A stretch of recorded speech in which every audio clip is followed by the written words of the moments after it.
नमस्कार शेतकरी बंधू-भगिनींनो, मी आहे अवी चौधरी. पी एम किसान बरोबरच तुम्हाला नमो शेतकरीचा 8वा हप्ता तुमच्या लवकरच बँक खात्यामध्ये जमा होणार आहे. पण तुमचं जर बेनिफिट स्टेटस तुमचं ॲक्टिव्ह असेल तरच तुमचा 8वा हप्ता बँक खात्यामध्ये जमा होणार आहे. जर तुमचं बेनिफिट स्टेटस तुमचं इनॲक्टिव्ह असेल तर तुमचा 8वा हप्ता तुमच्या बँक खात्यामध्ये जमा होणार नाही.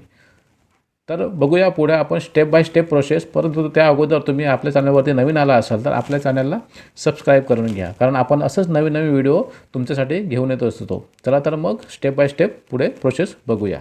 आपण लॅपटॉपच्या स्क्रीनवरती जाऊया. तिथे गेल्यानंतर तुम्हाला गुगल क्रोम ओपन करायचं आहे. ओपन केल्यानंतर तुम्हाला पण गुगलची साईट ओपन करायची आहे. तिथे केल्यानंतर तुम्हाला नमो शेतकरी तुम्हाला टाईप करायचं आहे. ते टाईप केल्यानंतर तुम्हाला सुरुवातीलाच तुम्हाला साईट शो होते महा-डी-बी-डीची, त्याच्यावर तुम्हाला क्लिक करायचं आहे.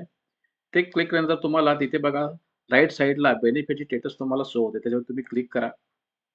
त्याच्यावरती क्लिक केल्यानंतर तुम्हाला रजिस्टर मोबाईल नंबर, तसेच आधार रजिस्टर मोबाईल नंबर आणि आधार कार्ड 3 तुम्हाला ऑप्शन आलेले आहेत. त्याच्यावरती तुम्ही आधार नंबरला क्लिक करायचं आहे.